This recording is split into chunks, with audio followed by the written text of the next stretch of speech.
Boa tarde a todos. Boa tarde. Temos alguém chegando pela primeira vez? Tem? Sejam bem-vindos.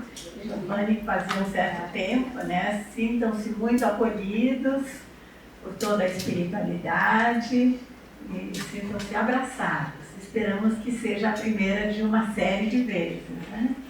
Então, nós usamos o nosso livro de palestras desse ano, que é Palavras de Vida Eterna, né?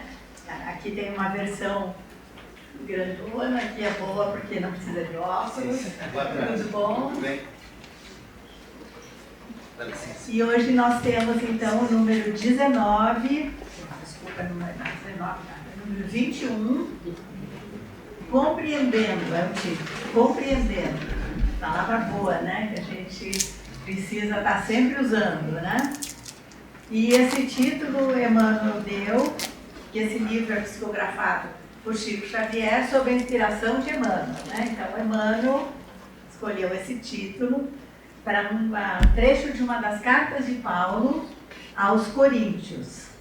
Temos, porém, este tesouro em vasos de barro, para que a excelência do poder seja de Deus e não de nós. Está na segunda carta, versículos 4 a 7. E começa já dizendo, e sigamos compreendendo. Então, a compreensão está aí no ar, né?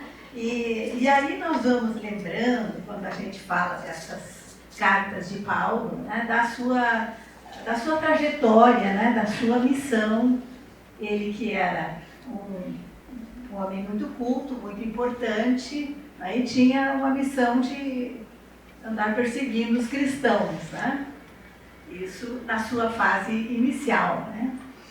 E até que, a gente sabe dessa história, ele estava numa peregrinação na estrada de Damasco e ele surgiu uma luz muito forte, que ele quase ficou cego, né? E a luz, né, falou com ele, Saulo, por que me persegues? A gente sabe bem dessa passagem, né? E ele realmente ficou perturbadíssimo porque aquela luz e aquela voz era de Jesus. E ele foi profundamente tocado por esse episódio e se converteu, mudou completamente e passou a difundir o Evangelho. E nós devemos, né, em grande parte, a esse Evangelho estar aí por toda a parte, porque tinha que ser alguém como Paulo, né? Uma pessoa culta, preparada, forte, destemido, decidido, né? Porque imagina aquelas estradas naquela época, toda a dificuldade, né? Todo o sofrimento, e ele conseguiu levar a cabo essa missão, né? E ele ia então fundando igrejas, comunidades, para plantar a mensagem de Jesus. E foi assim na cidade de Corinto, né, que ele depois que ele fundava, quando ele não podia retornar, ele escrevia as suas famosas cartas, né, da ciência, para se comunicar, para as pessoas se sentirem acolhidas, abraçadas, né? E aqui nessa de hoje, né? Essa comunidade, então, havia problemas, né? Havia união, havia questões de disciplina, havia questões morais nessa comunidade, né? E ele, então, vem, não é, dar o seu recado, que, aliás, ele compara muito a comunidade, a igreja, ao corpo, em que todas as partes precisam estar, não é? Pelo menos é o ideal, né? Funcionando harmonicamente. E ele então compara, né? Ele faz muito essa comparação do corpo, né? E aí o que ele recomenda? Ó, recomendação parecida com a de Emmanuel. A recomendação que a gente sabe que Emmanuel falou para o Chico Xavier, o que foi? Disciplina, né? Não vou nem dizer trejeitos que fica mais forte. E aqui Paulo falou para essa comunidade que eles precisavam de ter disciplina, né? E seguir os preceitos da mensagem de Jesus. bem simples, né? Mas eles não estavam seguindo. Então, ele também achava assim, que havia assim, um desvio dos padrões daquilo que tinha sido pregado, daquelas noções né, que tinham sido introduzidas nessa comunidade. E aí, vem uma frase que eu acho, não é exatamente dessa carta, mas eu acho que tem a ver, que é: posso tudo, mas nem tudo me convém. Não é? Que é uma frase que já nos traz uma noção do livre-arbítrio, né? Que na verdade nós podemos tudo, mas só que nem tudo vai ser bom para nós, né? Então, Paulo traz essa mensagem que eu acho que tem a ver com a questão que estava havendo nessa comunidade, né? E aí vamos lembrar de novo, então, a frase que o Emmanuel escolheu é: temos, porém, este tesouro em vasos de barro. E que tesouro está sendo falado aqui? Quer dizer, são vários tesouros, né? Os nossos dons, os nossos talentos, né? São as nossas qualidades, aquilo que nós temos mais pendor, que é mais fácil para nós, são esses dons, né? Mas aqui, especificamente, a carta se refere à mediunidade, né? O talento da mediunidade.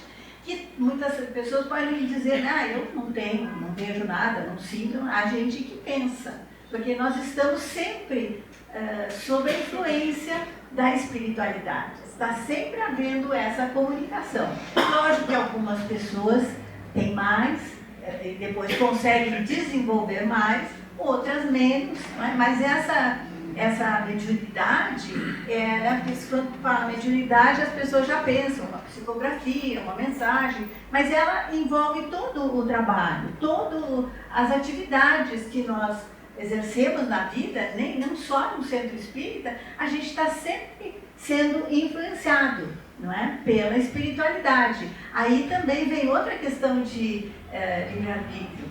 Influenciado pela espiritualidade, qual espiritualidade? Né? Vai depender de nós. Orai e vigiai, também nos disse Jesus. Porque se nós tivermos pensamentos e palavras em desacordo, nós já imediatamente atraímos, não é, espíritos menos esclarecidos, espíritos que podem nos envolver, nos perturbar. Então, nós temos que ficar bem atentos, porque se a gente consegue, não é, se manter equilibrado, em harmonia, nós vamos receber uma boa influência espiritual. Simples assim, né? Não tão simples, porque realmente orar e vigiar é sempre, né? Porque nós temos os nossos pensamentos, as nossas palavras e as nossas atitudes. E aqui na questão das palavras, ele fala também que nós sofremos tentações, né? Nós somos submetidos a essas, vamos dizer, influências, né? E as palavras, eu acho que é algo assim que nós caímos com mais facilidade. A gente acha que é bobagem, mas não é. Quer dizer, algumas palavras a gente nem deve pronunciar, muito menos dentro da nossa casa. Não é? Palavras negativas, pesadas, que nos põem para baixo e que criam, não é? Isso já se falou, as formas de pensamento ao redor de nós. Então a gente tem que ter bastante cuidado, né, com as palavras. Primeiro os pensamentos e depois as palavras, né? E para que elas não se externem em atitudes. Então isso é tudo muito importante e isso é esse tesouro, né? Que também pode ser um tesouro de uma qualidade, uma facilidade de ouvir, uma facilidade de, por exemplo, pessoal de sábado, aqui eu tive sábado aqui fazendo orientação, estava uma coisa maravilhosa, estava cheio, você estava aí, né? Cheio de criança, aí elas passam cantando suavemente, a gente parece anjo, viu? Uma delícia o ambiente, né? E tem as professorinhas com eles, então é uma grande qualidade, um grande dom, não é? Que nem todos têm, e quem tem deve desenvolver, né? Então, são essas, e esses dons, né, que a carta fala, e que Jesus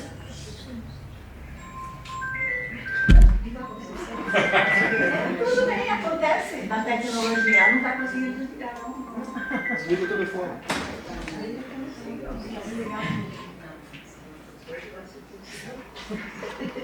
É a telecomunicação agindo, mas não tem problema nenhum. A gente já está bem acostumado, bem tranquilo. Então, gente, esses dons, né, que são, né, esses talentos e tal, é que aqui é que é a chave, né? É porque aí nós trazemos em vasos de barro, que somos nós, que é a nossa natureza humana, que somos imperfeitos, frágeis. Por quê? É pra gente não ficar se achando, né, gente? Aí a gente tem uma qualidadezinha já, se acha.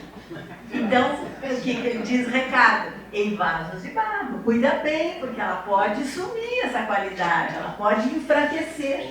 Né? Então, eu achei bem interessante isso, né? Quem faz cerâmica, já fez e tal, sabe como é frágil, né? Tá, aquela peça maravilhosa, entra no forno, sai toda quebrada e tal, né? Não era bem, né? A tintura passa, não sei que cor lá, quando sai nada a ver e tal. Então, é uma excelente comparação, né? Então, nós somos esses vasos de barro. Para quê? Para que a excelência do poder seja de Deus e não nossa. Né? Isso aí tem a ver também com o que está lá no Evangelho, naquele capítulo Bem-aventurados os pobres de espírito, que são as pessoas simples, humildes, as crianças. Não é? Bem-aventurados, né? Alguém pode dizer, mas bem-aventurado, não é? Um pobre de espírito? A explicação que está no Evangelho segundo o Espiritismo, são essas pessoas simples, essas pessoas puras de coração. Essas, porque diz lá, puro de coração, verão a Deus. Quer dizer, vai ser tirado aquela névoa, aquele véu que nos separa de, não é, ver a Deus. Quem dera, não é, a gente consiga, né? Então, ele compara também a questão nós estamos falando dos óculos aqui, né? A comparação é com o espelho, mas também com os óculos, quer dizer, quando nossos óculos estão meio embaçados, né? A gente não consegue enxergar direito, né? O espelho, quando está meio embaçado, a gente olha, às vezes até é bom ele estar meio embaçado. Fala sério, né? E a gente brinca, né, gente? Porque a brincadeira com o espelho, mas quer dizer, ali o quê? Nós vamos refletir, não é? E se a gente não estiver bem equilibrado, bem tranquilo, pensamentos e palavras e tal, não vai ser muito legal o que a gente vê. Por isso que é bom que esteja de vez em quando, né, meio turvo. Né? Esse turvo, né, gente, é o nosso lado ainda trevas, né? Trevas, né? Mais nebuloso, né? Isso é que nós temos que tentar um pouquinho em cada encarnação, ir clareando, ir, né, deixando fluir, vai passando para a gente conseguir melhorando. Né? Assim como o Paulo, que fez aquela mudança, nós também temos, né, condição de fazer essa mudança através do trabalho no bem. O Fábio falou e convidou para a próxima visita. Eu faz tempo que não vou, mas assim, eu sei que tem várias pessoas que vão. E é um trabalho maravilhoso, é uma oportunidade, não precisa curso, não precisa nenhum preparo, né? Claro que algumas pessoas vão dizer, não vou porque eu fico muito triste, me acaba o dia, tá bom, quem ficar muito mal, não vai mesmo. Mas pode ter certeza que depois que a gente entra lá, né, e toma contato com as crianças, com os idosos e tal, a gente recebe uma grande ajuda, né? Porque a espiritualidade está presente nesses trabalhos, né? Então, se a gente tem esse dom, a gente tem que usar. Então, é o que temos assim de mais importante aqui, lembrando do Salmo 51, né, que diz, Senhor, me dá um coração puro.